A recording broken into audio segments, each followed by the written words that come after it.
if you used a Sunbed, you have a 20% increased chance of developing melanoma. Today's guest is a globally recognised skin expert, helping shape world-first AI technology for the diagnosis of skin cancer. Imagine yourself in 20, 30 years' time. Which side of the face would you like to have? Dr. Lucy is a consultant dermatologist, so if you've ever worried about a mole, wondered whether your SPF routine is actually doing anything, this one's for you. Biggest alarm bell that you should go and get that checked out is I've used Sunbeds as well. Terrible. When it comes to skincare, having a much simpler routine, fewer items, is going to give you far more consistent results than...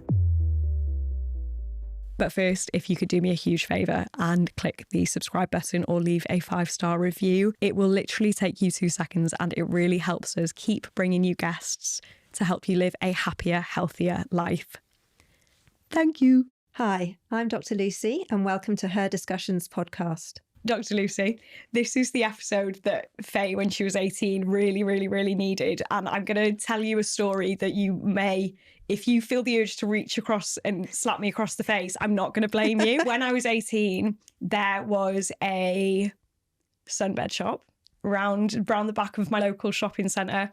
And me and my friends, we'd just got our driver's licenses, so our parents would never find out. Almost every single day after school, we would go on the Sunbeds. And now, obviously, as a doctor, I'm like, Faye, why did you do that? So, but the reason I wanted to start off the episode with telling that story is there's a statistic that came up when I was researching the episode, and it was something like 40+% of 18 to 25-year-olds use a Sunbed. And I sometimes worry that conversations around SPF, skin cancer, mole prevention can feel a little bit preachy.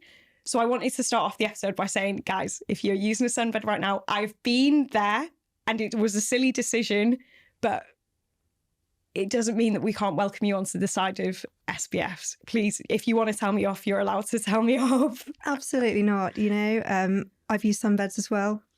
Terrible. I used them when I was in my early 20s. It was just the thing that people did. I don't think we had the same awareness that we do now. It feels like the risk is a long way off at the time, if you are even aware of it. And I think the important thing now is to encourage younger generations to not make those mistakes again. So I think that statistic of 46% is shocking. It really worries me. I can't believe that we still have Sunbed shops on our high streets.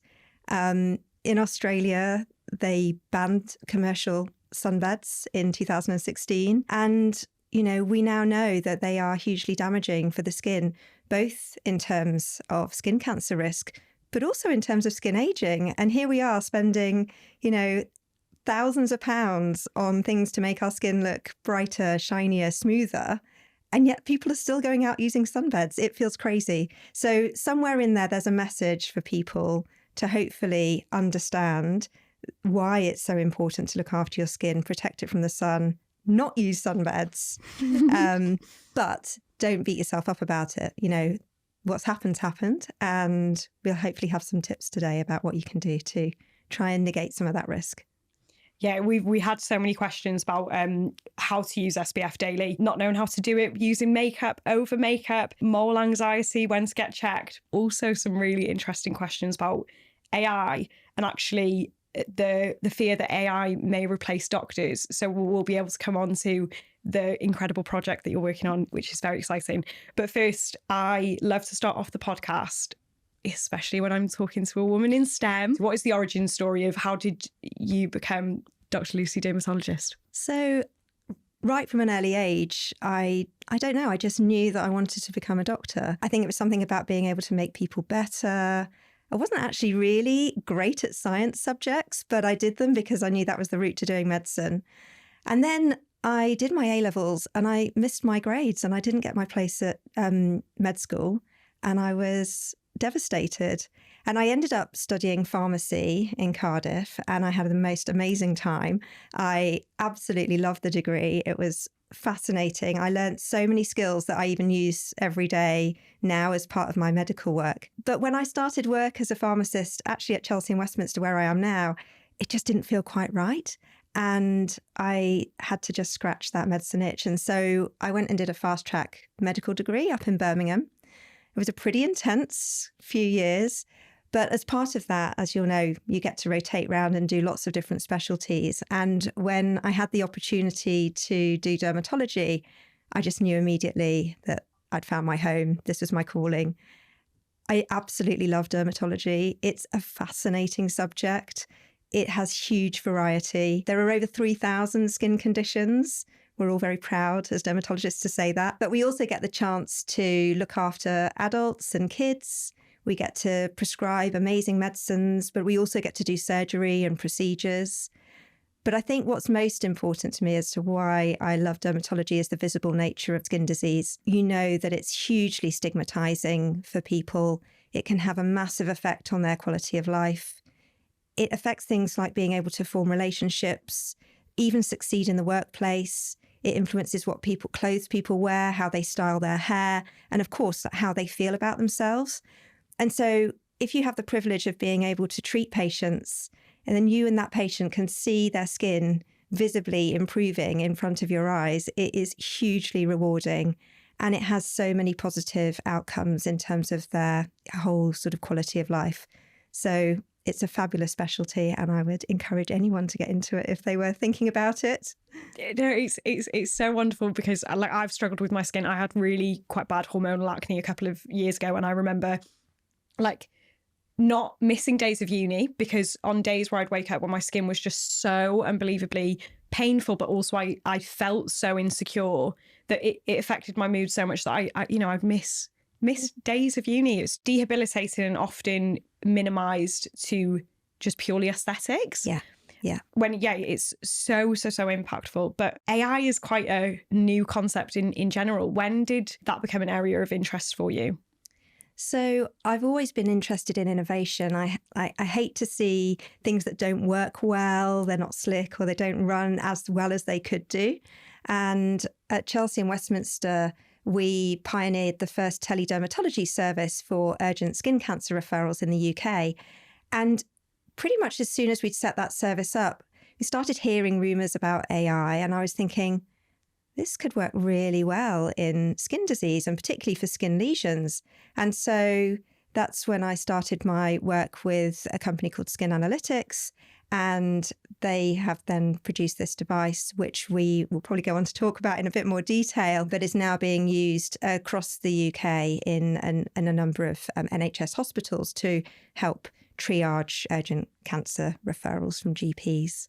One of the number one question I get from my friends is, but you start your first year at medical school and suddenly it's, can you look at my mole? And my response is always exactly the same every single time: go and see your GP. But because what am I going to do from the other end of a blurry WhatsApp picture, you know? So I am going to show you a piece of paper, and I would love to know whether you would buy this product or whether you would say bye-bye to this product. So, daily SPF. 100% yes. Not surprisingly, there is so much evidence now that protecting your skin has multiple benefits. So importantly, reducing your risk of developing skin cancer, but also protecting you against sunburn and also the aging sort of process that we are now so sort of tied into and trying to fight on a daily basis. I think when it comes to SPF, there's lots of things that people don't necessarily do too well. And there's a bit of a debate about whether you should do it all year round or just through the summer. Typically, it's essential between sort of the months of around March to October time. And in particular, if the UV index is 3 or more. And it's really helpful that actually on your weather app on the phone, it actually shows you the UV index so you can see. But I think the important thing is that actually trying to form habits is difficult. And so if we just do something part of the year, it can be difficult to get back into the routine of remembering to do it. You should definitely do it all year round if you're worried about hyperpigmentation, if you're at higher risk of skin cancer, or if maybe you spend a lot of time outdoors or particularly traveling, then those would be reasons to definitely use it all year round. But I think sometimes it is just easier to keep things simple. Now, I know a lot of the listeners will be thinking, I have not been able to find an SPF that works for me. They're all too greasy. They break me out. They don't blend properly. What would be your top recommendations for finding an SPF? Make sure that you find a product that you really like. I typically like to use the La Roche-Posay, the Anthelios range. It's a really, really popular product. Loads of my patients use it. I get really positive feedback. It's really light and it soaks into the skin really quickly, which are things that I find help to improve compliance. But there's also, I think, with a product like this, it's really helpful because it shows some certain things that you can look for when you're wanting to try and find a high quality sunscreen. So if you think about the UV rays that we get through the atmosphere that reach the Earth's surface, it's mainly UVA and UVB rays. And so UVA rays, about 95% of the rays that come through, and they tend to penetrate deeper down into the skin and they can pass through clouds and glass. And those are the rays that typically are associated with skin aging. And so if you're looking for your UVA protection, there's a little sign on here. So it's got UVA written in capital letters with a circle around the edge. And so if you see that, you know that there's good UVA protection. And other brands will use a star rating. And you want to be looking for 5-star UVA protection. And then you've got your UVB rays. So these are the ones we're probably more familiar with. A lot of them get filtered out in the atmosphere, but those that do get through can penetrate into the upper layers of the skin. So they typically cause more of your sunburn type reactions. And so the rating that you want to be looking at for that is your SPF, your sun protection factor. And so we know that different people will take different amounts of time to burn, depending on how pigmented their skin is, the racial background, and the sort of intensity of sun that they might be exposed to. But the SPF is sort of the amount of time that you can spend out in the sun in addition to your normal burn time. So if, for example, you would normally burn after 10 minutes in the sun and you put an SPF 15 on, then you could stay out 15 times that 10 minutes. So 150 minutes in total before you would get that same burn. But it is reliant on you using the right amount of sun cream in order to get that protective effect. There's a couple of other things that are quite helpful to look at on the bottle. Yeah. So you want to make sure that it's in date. A really big mistake is, seeing that maybe it's out of date. They sometimes smell a bit funny as well when you put them on. So that can be a bit of a telltale sign, but they should all have an expiry date on. And also they'll have a little sign. So there's a little pot here that's got 12M in. And that means that once it's been opened, you have to get rid of it after 12 months. So it's no longer as effective after 12 months of being open. And they can break down more quickly if they're kept in warm places. So if you leave it in the glove box of the car or something like that, then you do have to be extra careful. Lots of information on here that you might not necessarily otherwise think to look at, but really helpful when you're trying to choose a good quality sunscreen. A common complaint is it doesn't go well under makeup or it makes me break out. What advice do you have for people who they just can't find that SPF that works for them?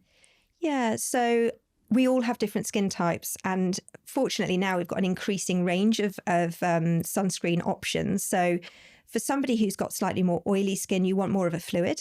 So something like this sort of product or something that says it's for oil control or non-comedogenic. Those sorts of things can be really helpful for more oily skin. If you've got drier skin, you might want to go for a more cream type version. So the Anthelios one comes in a tube, so it looks quite different, but it's slightly thicker, it's more hydrating, so it can be a bit more nourishing for the skin. If you've got more sensitive skin, then obviously looking for sort of more fragrance-free products is helpful as well. Trying it and seeing what it feels like, I think, under your makeup is really important. And also thinking about how you top up afterwards as well. This is an extremely important conversation at the moment. There's been a huge rise in social media posts talking about how SPFs are toxic. Have you seen any of these videos yourself? Because I certainly didn't. It was one of my friends who came to me and she said, well, SPF causes, all sorts of diseases. What would you say to people who see that content? I think it's really worrying that this content is out there. I think you need to be looking at, where that information is coming from, where the evidence is. As far as I'm aware, there's no evidence that the compounds that are used in current sunscreens available from reputable brands in the UK have any link to cancer or other diseases. This is an area that is very tightly regulated. In the past, chemicals and things have been removed, from all sorts of products if they're found to be harmful. And they go through really quite rigorous testing these days to make sure that they are safe to use on the skin. So with the evidence that we have, I think it's, there's no suggestion that there are harmful effects. And I would really urge people to not engage with that kind of content. The other thing on SPF, what would you say to people who say, I need the sun for my vitamin D? Great question. So the sunlight is important for us to help us synthesize, make vitamin D, which is important for our general health. But you don't need to have that sun exposure without any protection on your skin. So you'll still be getting sun exposure through sunscreen, and evidence shows that you should get enough, particularly in the summer months, in order to be able to do that. A lot of people in the UK might be deficient in vitamin D during the winter, especially office-based jobs, etc. There are also supplements available that you can, take over the counter to help top that up. But there's certainly not a reason to be going out in the sun without protection. Tinted SPF. Love it. It's a great product. I think it can really help with compliance. So getting people to incorporate a good quality sunscreen into their skincare routine. It can act like a light foundation or a BB cream. So it can reduce redness. It can sort of even out imperfections on the skin, like you would expect with some kind of cover up or makeup. But you get that added really high quality sun protection, particularly if you look at brands where you've got that broad coverage. So looking at that UVA, UVB. Tinted versions of a lot of sunscreens will also help protect against visible light as well. And we're starting to understand that that's more of an issue in certain skin diseases and certainly in pigmentary disorders. So things like post-acne marks and melasma. So tinted versions of sunscreens can be really helpful. And also if you're using a mineral type of sunscreen. So sunscreens come in two forms. They can be chemical or mineral. Mineral sunscreens typically contain titanium dioxide or zinc oxide. They tend to be a bit thicker. Overall, they have fewer ingredients, so they can be better for people with more sensitive skin. There's fewer things for your skin to react to. But because of those ingredients that they contain, they can leave a bit of a white cast on the skin. And so if you have a tinted version of that, it's much more cosmetically acceptable. You get a much better result. Nice. After sun. Interesting. I used a lot of this as a child, which was slightly worrying now that I look back on it. You shouldn't need after sun, because if you've protected your skin properly, then you shouldn't be needing to apply anything to cool or soothe the skin. And so my problem with after sun is that it's almost encouraging as unsafe sun practices. And by buying it, you're almost giving yourself permission to go and expect to maybe burn a little bit or overdo it in the sunshine. We know that sunburn happens because of UVB rays, as we've talked about, penetrating the upper layers of the skin. And it leads to redness and swelling, pain, itch. And in severe forms, you can get blistering and even feel quite unwell with sort of chills and shivers. And so if that does happen, then a lot of the treatments that are around are there to actually just relieve symptoms. So they're not actually going to change the overall severity of the sunburn or shorten its duration. And so often it's things like taking painkillers, having cool baths, and potentially using soothing moisturizers and lotions. And often a lot of the after suns will contain some of those sort of more cooling, soothing ingredients like aloe vera and menthol. So they can feel nice and cooling, especially if you keep them in the fridge. It can feel nice on the skin, but they're not ultimately going to change that sort of sunburn process. And sunburn typically starts around 2 to 4 hours after that sun exposure. It peaks at around 12 to 24 hours, and then you start to get that horrible peeling around 4 to 7 days afterwards. It's interesting, though, there are some actual treatments which have been shown to help sunburn. So things like taking aspirin has actually been helpful, which I think is fascinating. Using topical steroid creams on the skin, provided there's no infection there, can really calm inflammation.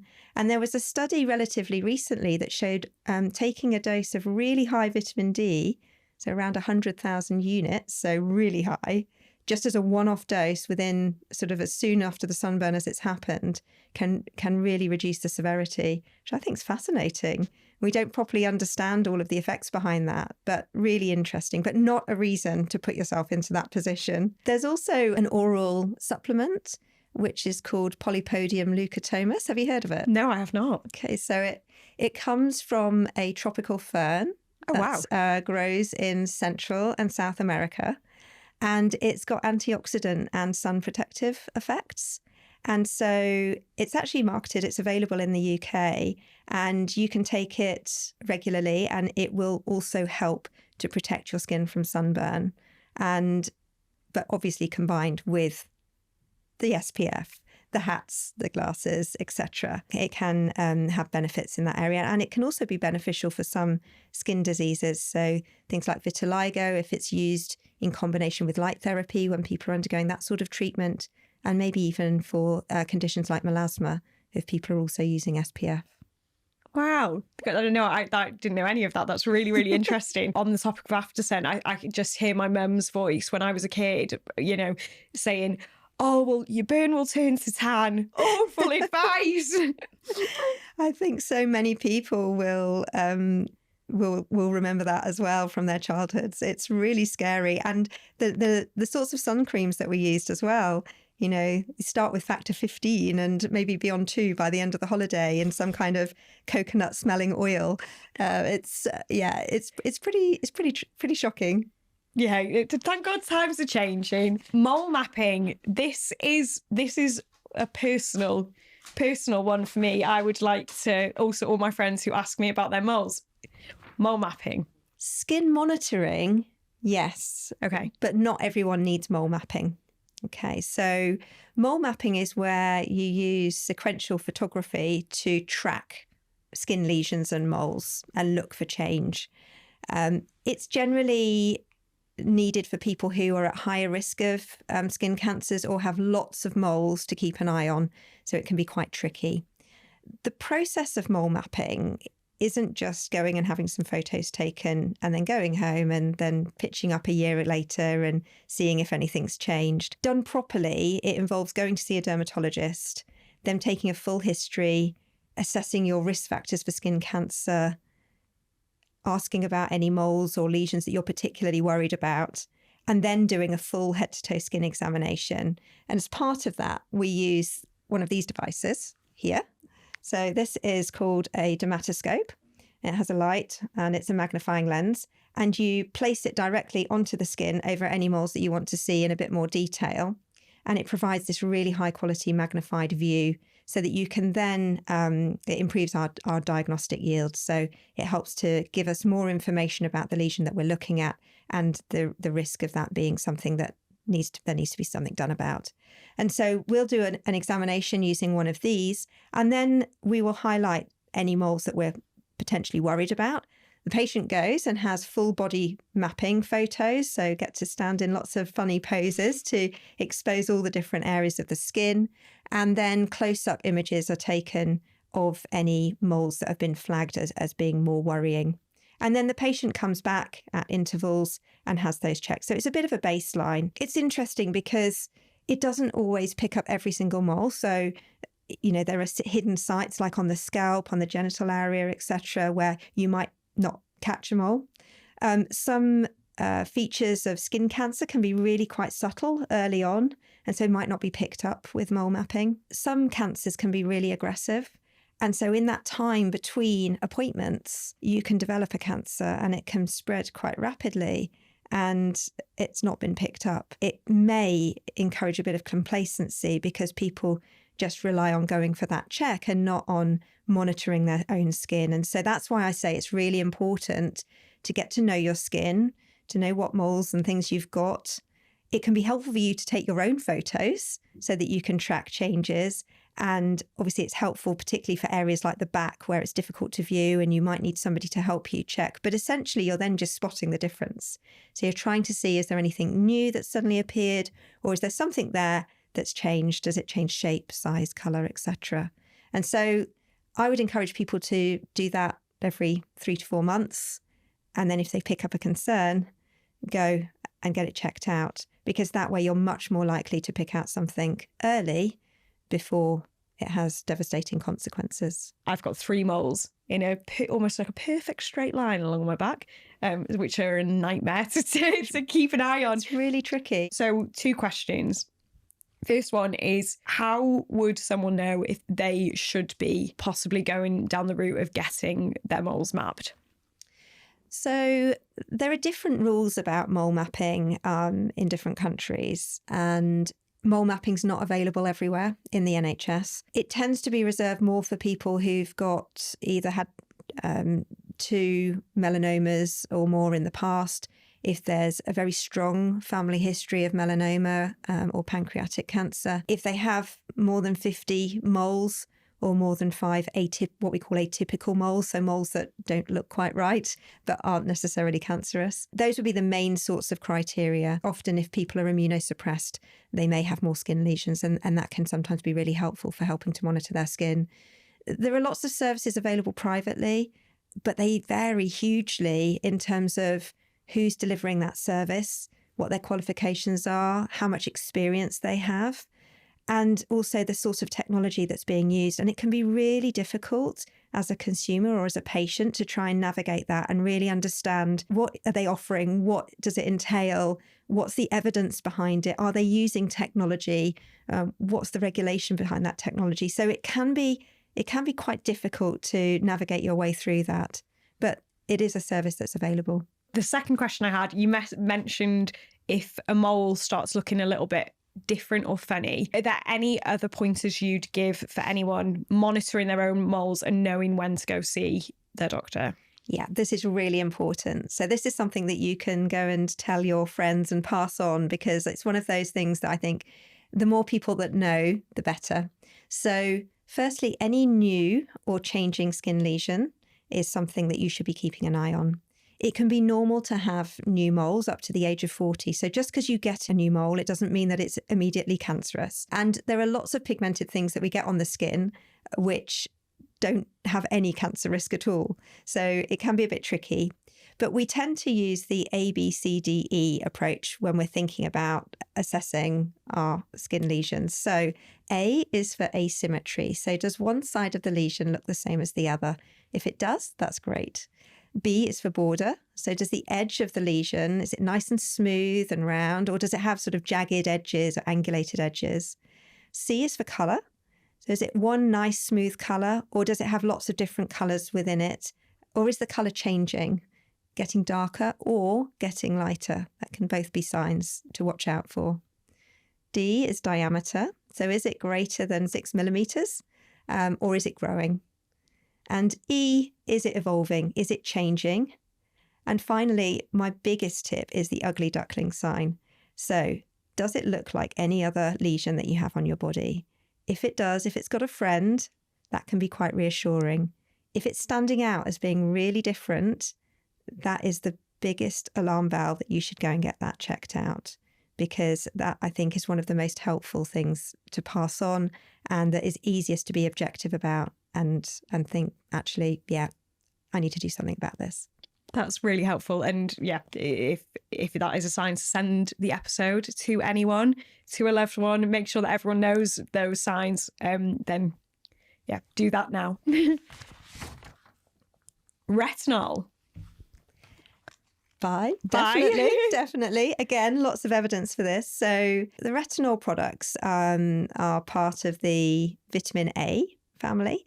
They are used on prescription to treat conditions like acne, but they've been shown to have massive anti-aging benefits as well if used consistently over periods of time. There are over-the-counter versions that you can use.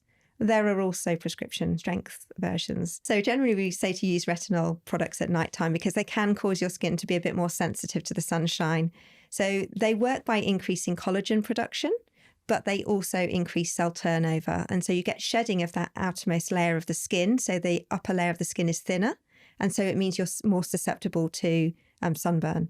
And so that increased sun sensitivity means obviously it's better to use it at nighttime, and you absolutely must use a good broad spectrum sun cream in the morning. They can also be inactivated by sunlight. So if you put them on in the morning, they just get broken down. So you don't see the benefits of them. They can be a little bit irritant. So generally would avoid them if you've got quite sensitive skin, eczema, certain types of rosacea, perioral dermatitis. You have to be much more careful about using retinol type products in those scenarios. But if not, generally start with quite a low strength. Build it in gradually. So start maybe 2 nights a week for a few weeks, then build it up to every other night. And then if you're still tolerating it okay, then every night. Use about a pea-sized amount for the face. Spare that delicate eye area and around the lips, because that can be a common area to get rashes and sensitivities. And it can be normal to get a bit of skin shedding in the first few weeks of treatment. But if you feel like your skin is tight or sore or raw when you go to put the retinol at nighttime, that's a sign you should definitely take a day or 2 off. If you are struggling to introduce it, it can be quite helpful to use the sandwich technique. I'm sure you've probably heard about it before, but just put a thin layer of moisturizer on underneath, then apply the retinol, and then apply a thicker moisturizer afterwards. And that can really help improve tolerability. I recently had to stop using my retinol. I've used retinol for like 4 years, and then I went away for 3 weeks and I wasn't using it for 3 weeks. And then I came back, and I think it was a lot of long haul flights as well. So my skin was just probably quite dry. Yeah. And I came back, I used my retinol. For weeks afterwards, I was just getting the crustiest nose, crusty eyes, crusty mouth, everything. And my facialist was like, you need to stop. You need to stop and put the retinol down. And I think because retinol has just been drilled into us as this incredible product, I was completely refusing. Anyway, so I cut it out for a little bit, and then now I've been introducing it back in, but with sandwich, with a good old layer of Cicaplast. The building it up thing, I think on social media, when it's really pushed as this hero product, you don't necessarily always hear about the bad reactions. Slow and steady definitely wins the race when it comes to retinoids and other sort of slightly more abrasive treatments. I think it's quite interesting as well, because people get quite nervous about using retinoids in the summer because of the sort of the sun sensitivity. But actually, most people tolerate it much better during the summer months. And actually, it's the winter when sometimes you do have to step down, because it's cold, it's dry, the skin dries out, you often have sort of dry, cracked lips, etc. So it can be, actually, that's the time also to sometimes step back, maybe not use it quite so often. I think we all love to have a routine and we don't like to deviate from it. But it's really important that you just get into that habit of just feeling, how does my skin feel tonight? Okay, yeah. It feels good. I'm okay to put my retinoid on. Or actually, it's a bit tight, it's a bit sore, it was a bit stingy this morning. I'm just going to take a day or 2 off and actually just let the skin settle down. And your skin looks so much better for it. The listening to your skin thing, that is an extremely important lesson I learned way too late. I don't know if you remember, there was a trend a couple of years ago with a red acid. It was a red serum. It looked like a vampire serum, and it was an AHA and a BHA. And I got that when I was going through like a really rough period of acne. You know, my skin was like crying out for help. It was just constantly red, constantly painful. Me finds this AHA, BHA extremely abrasive peeling product. And I just refused to listen to my skin. I was applying this, leaving it on, feeling my skin burning and still reading the back of the label saying, well, leave it on for 10 minutes. So I'm in actual pain, still leaving it on for 10 minutes. And yeah, it's awful, isn't it? How we've been taught to ignore our skin. Yeah, absolutely. Last but not least, sunbeds. Back to sunbeds again. Sunbeds, bye or bye-bye? No question, bye-bye. I think we can leave that one there. Absolutely, bye-bye. I'm going to come on to some community questions, but first, I would love to talk to you about the Chelsea and Westminster project that you're working on. Could you tell me a little bit about that? Yeah, so we've got a really exciting and unique partnership with La Roche-Posay, who have been supporting us with our education and research to build on a lot of the innovative work that we've been doing over the last 10 years to increase access to skin health for patients. And the idea behind this partnership, which is just really so unique and special, is that we want to bring together the sort of clinical expertise, the patient access, and the trusted sort of voice of the NHS with the resources, know-how, and global reach of La Roche-Posay. And by doing that, we want to generate novel, important evidence. We want to be able to educate at scale. We want to raise awareness, and we want to really bring about tangible change on the front line for patients and clinicians, so that we can really increase access to dermatology care and we can improve outcomes for patients. Could you tell me a little bit about the AI technology that you're working with? Yeah, so actually a lot of this partnership is building on the work that we've been doing to incorporate artificial intelligence as a medical device into our urgent cancer pathway. You may know that urgent cancer referrals have tripled in the last 10 years or so. And dermatology sees the most urgent cancer referrals of any specialty. So it's a really big volume. At the same time, we've got a shortage of dermatologists. And so in order to try and keep pace with that demand, we've been deploying this artificial intelligence technology to help us triage these urgent skin cancer referrals. And the device that we're using is called DERM, which stands for Deep Ensemble for the Recognition of Malignancy. And it's made by a company called Skin Analytics. And so what happens is if a patient is worried about a mole or a lesion on their skin, they'll see their GP as usual. And if the GP is concerned, they will refer them into the hospital in the usual way on an urgent suspected skin cancer pathway. And then before the patient actually comes for their appointment, they'll receive a text message. And in that, there'll be a link to the Skin Analytics platform where they can access information about the service, but they can also fill in information about what their concerns are, what their risk factors for skin cancer are. So we can collect together really important information when we then go on to assess them. And then rather than attend an appointment in a clinic with a dermatologist, they'll come in and attend a photography hub, which is run by our medical photographers. And they will take photos, I've got here, using a smartphone with this special dermoscopic lens attachment. And that's just placed lightly on the skin and photos are captured.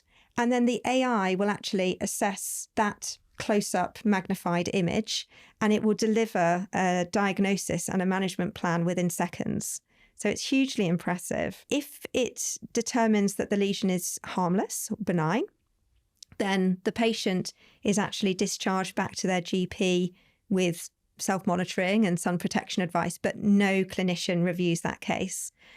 If derm determines the lesion to be high risk, so potentially cancerous, then it will be referred on to one of me or my team. We will look at that case remotely. So we'll review the information that's been provided by the patient along with all the images, and then we'll decide what the likely diagnosis is and what management plans needed. So at that point, we could still say, actually, this can be discharged, or this is the treatment that the GP can provide.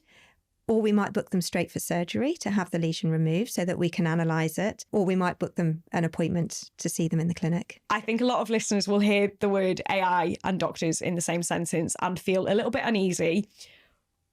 What can you say to anyone who is a little bit worried?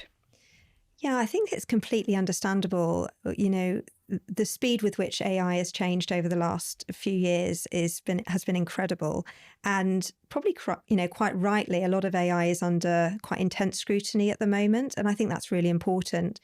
But the device that we're using is actually a medical device. So it has the highest regulatory clearance. So it has a class 3 CE marking. So that's similar to the regulations approval for like a pacemaker or an insulin pump. So it's been through really very rigorous testing. In addition to that, we have used it in the first instance. We had dermatologists actually reviewing every single case that the AI reviewed. And it has been built specifically with this task in mind. So over 260,000 patients in the UK have actually been down this AI pathway, and at about 25 different sites around the UK, which is incredible. And they're all NHS patients as well, which means that it's applicable to most of the populations that we serve in the UK. We found that since we've deployed the technology, we've seen around 6,000 patients at our trust with it working autonomously, so without a clinician in the loop. And as a result of that, the AI has been able to discharge a quarter of those patients. And also when a dermatologist goes on to review a case, it means that it takes probably less than half the time that it would of a conventional face-to-face appointment. And it also means that we're able to get outcomes to patients earlier, so relieving anxiety for those patients that are sat waiting on these urgent cancer pathways, which is really important. We've also seen that it's reduced the number of operations that we do. That's really important. And combined together, we see the capacity generated as around 63% from a clinician perspective. And so that's 63% extra clinician time that can be then diverted to those people who are more likely to have skin cancer, but also those patients who are sat on routine pathways, often with complex, debilitating skin diseases like acne, eczema, psoriasis. And so we can get to see them sooner, we can start really effective treatments, and we can really start to improve outcomes for all of our patients across the board. That's an incredible, having worked in the NHS and realising that there's only so many of you and there always just seems to be too many people. So it's an extremely valuable tool in your toolbox. Moving on to some community questions. Yeah. We have got a question saying, reapplying SPF feels almost impossible when you've got a full face of makeup on. Is it something we really need to be doing? It is important, but particularly if you are outside and it's peak of the day, it's middle of summer, reapplication is really important. Also, if you're doing sports, you're sweating or been swimming, that sort of thing, really important to reapply sunscreen. The advice is every 2 hours. I think that's probably quite ambitious. But, if you can reapply in the middle of the day, then that really can make a big difference, particularly if you're using one of those broad spectrum sunscreens. I think the most important thing, though, when it comes to sort of, applying over makeup, etc., is the importance of having that really good base layer. So making sure that you're using enough first thing in the morning when you go and put it on as part of your skincare routine. So we typically say a good half to full teaspoon of sunscreen for the face, neck, ears. I like to do sort of 2 long fingers across my hand and then another short one. And I'll put the first finger on first, let it soak in so it doesn't feel too thick and greasy, and then do the second one over the top. And then I use the final one for the backs of my hands, which is a really common area that people miss. So that's quite a helpful tip because it's also an area that's really susceptible to sort of skin aging as well. So getting that initial application right is really important. Then thinking about using maybe tinted sunscreens, and then they're easier to top up rather than instead of makeup. So if that's an option for you, that can be really helpful. Also simplifies things, so it makes that skincare routine a little bit easier. But if you are wearing makeup and then you want to apply later in the day, then if you actually rub the sunscreen sort of into your tips of your fingers and your hands, and then actually just sort of pat it around the face rather than rubbing, and let it just soak into the skin slowly, you won't disrupt the makeup underneath so much. And so you can often achieve a much better result. There are some top-up products as well that you can use. So there's various sprays, compacts and things that you can sort of dab over the top. They won't necessarily give you the same amount of protection, but it's definitely better than nothing. I would say just make sure that you combine it with other methods. So, wearing your sunglasses, your wide-brimmed hat, etc. And seeking shade is really important. The tip that you gave about doing one finger first and then the other, that is the best SPF tip I have ever had, because when you put SPF in it, it feels too heavy or it just goes up into balls. Yeah. Because I always used to have that with SPF. And then as soon as someone said to me, you don't have to do all the fingers at once. You can do one finger at a time. Yeah. It completely revolutionized my SPF application, Yeah, it's amazing how quickly it sinks in actually when you do it like that. And also there's more chance that you're not going to miss areas when you put it on twice. So you're going to cover up those areas more effectively. The tip that you gave about dabbing over Yeah. makeup. That's going to be the next SPF tip Excellent. that I had, because I do struggle. And also I'm getting married next summer and I'm thinking, oh my God, Congratulations. how am I going to, how am I going to keep my SPF done all day? And that sounds like, Okay. well, I mean, I'll try it out over the next few months and You have see. to give me some feedback. Yeah, that's a good tip to add to my toolkit. Next community question.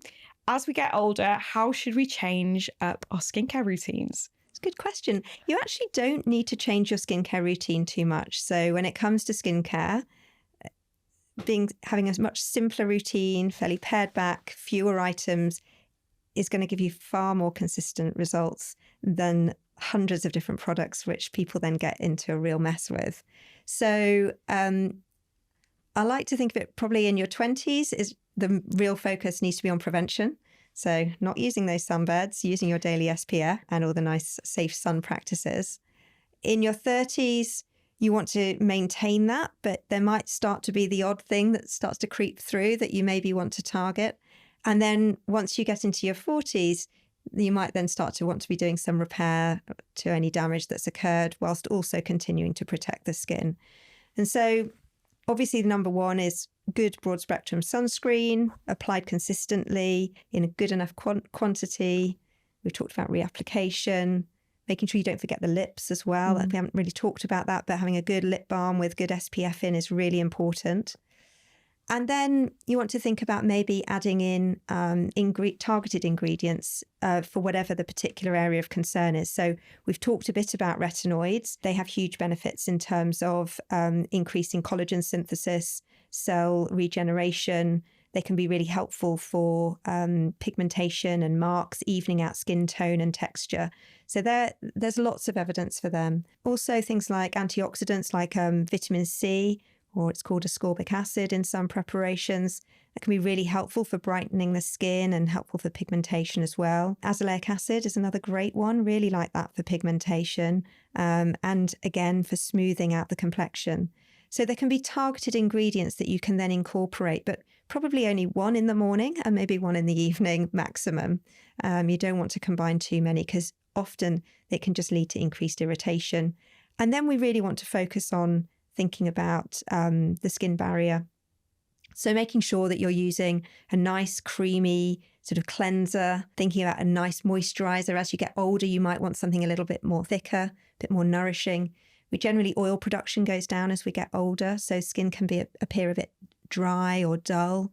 And so adding that moisture into your skincare routine can be really helpful, particularly at nighttime. And then it's sort of lifestyle factors. So I don't think we really talk about this enough, but smoking, really, really important. So don't smoke.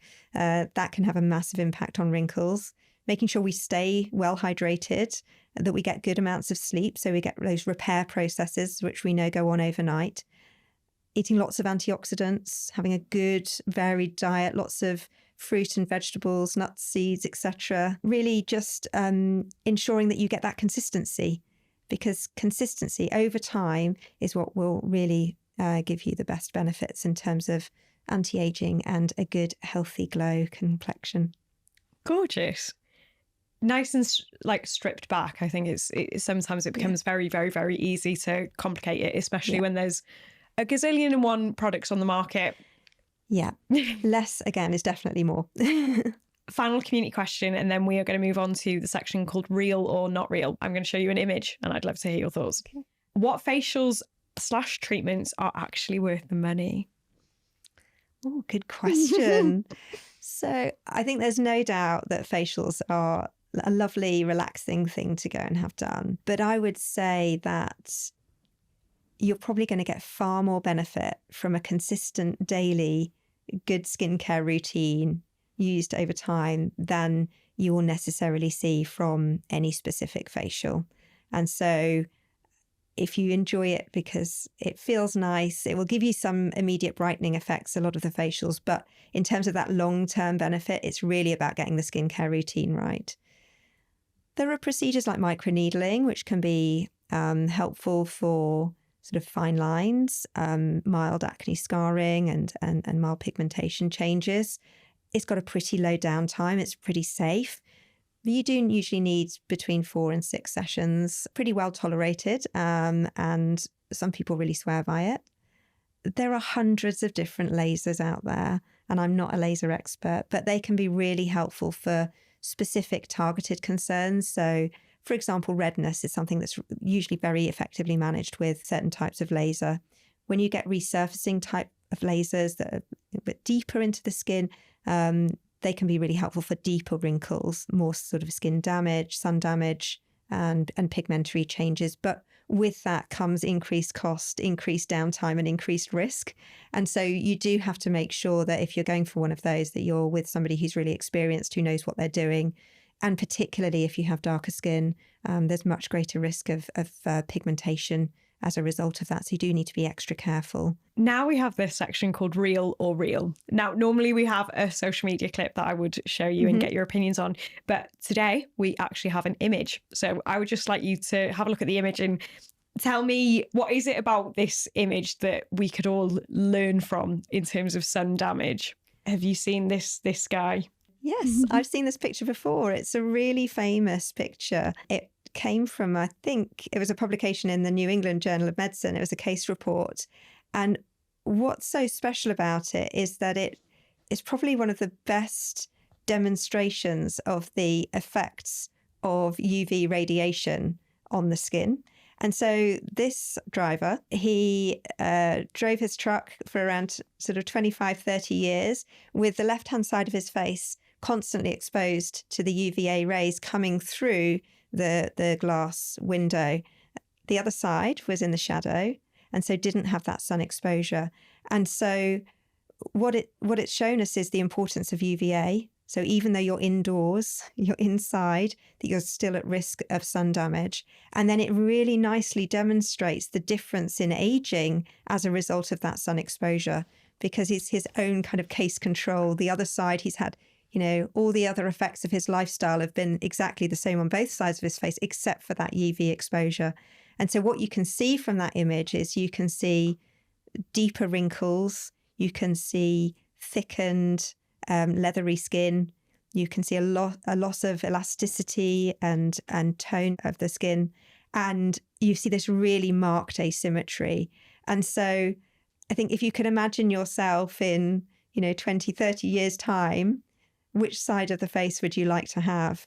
And that's where your sun protection really comes in. So if there's a visual that people take away from today, I think that's really, really powerful. Next, before asking you the final question that I've been asking all the guests on the podcast, I wanted to touch on a statistic that was actually quite shocking, that 1 in 47 women in the UK will be diagnosed with melanoma, but that is rising. And actually, 81% of 18 to 25-year-olds couldn't identify any of the signs of a melanoma. Why do you think that number is rising? What advice would you give people going away? Yeah. So it's a shocking statistic, and it's really concerning that the rise in melanoma in the UK is because of multiple different reasons. So first of all, we have an aging population, and we know that skin cancers occur more frequently as you get older. So naturally, we will expect to see more skin cancers. In addition, we've got that cumulative sun exposure. So we now spend a lot more time outdoors. There's a lot more foreign travel, cheap flights, those short bursts of intense sun exposure, which are thought to be more damaging for the skin. We're also seeing the knock-on effect of the sunbeds. So as we talked about, they were really popular in the 90s, 2000s, 2010s sort of time. And that then knock-on effect takes many years before we then start to see it come through. And we know that if you used a sunbed, that you have a 20% increased chance of developing melanoma. And if you used a sunbed before 35, then it goes up to 59%, which is really, really worrying. So all of those factors are important. But also on a positive note, we're getting better at detecting it. We're seeing that increase in number of patients coming through, even though only 5% of those that have referred in will turn out to have an urgent skin cancer. So we're seeing more people, we're checking more people, we're diagnosing more melanoma, and hopefully we're diagnosing it at an earlier stage when it can be dealt with much more quickly and easily. But melanomas can be a really devastating condition. It can spread quickly to other areas in the body if it's left untreated, and it can even be fatal. And I think part of the problem is that there just isn't this awareness. There's a bit of a disconnect about the reality of that. I know some people maybe use sun cream because they're worried about skin aging, and they see that around them more. It's more in the media, but they don't necessarily know somebody who's had a melanoma. And I think once you start to understand the real risk that's involved, then it can, start to change practices. But I mean, ultimately, whatever the reason for using SPF, whether it's down to vanity or whether it's developing skin cancer, then it all ends up with a positive result. And we really need to hammer home these messages, because we don't want this statistic to continue to worsen. We want to start to bring that number down. Fab. Well, I think that brings us really neatly on to the last question that I've been asking all the guests on the podcast. That is, Dr. Lucy, what do you wish every woman knew by the time she was 25? I think that you don't need to have it all figured out from the beginning is really helpful. It's great to have goals and direction, but make sure that you enjoy the journey and the process of getting there. Say yes to lots of opportunities, because you just never know where they're going to take you. And I think something that is a bit of a sweeping statement, but generally we as women, we underestimate our abilities. And I would say from experience that men are the opposite. So don't underestimate yourself, push yourself forward, have confidence that you can achieve your dreams, and do whatever it is that you enjoy, because you'll make a success out of it. And of course, make sure that you use sunscreen every day, because when you're 40 or 50, you'll really thank yourself for it. You had to get that in the end. I love that. That's an absolutely beautiful message to end on for the audience. And just on behalf of all of them, thank you so much for coming on the podcast. So, pleasure. Thank you for having me.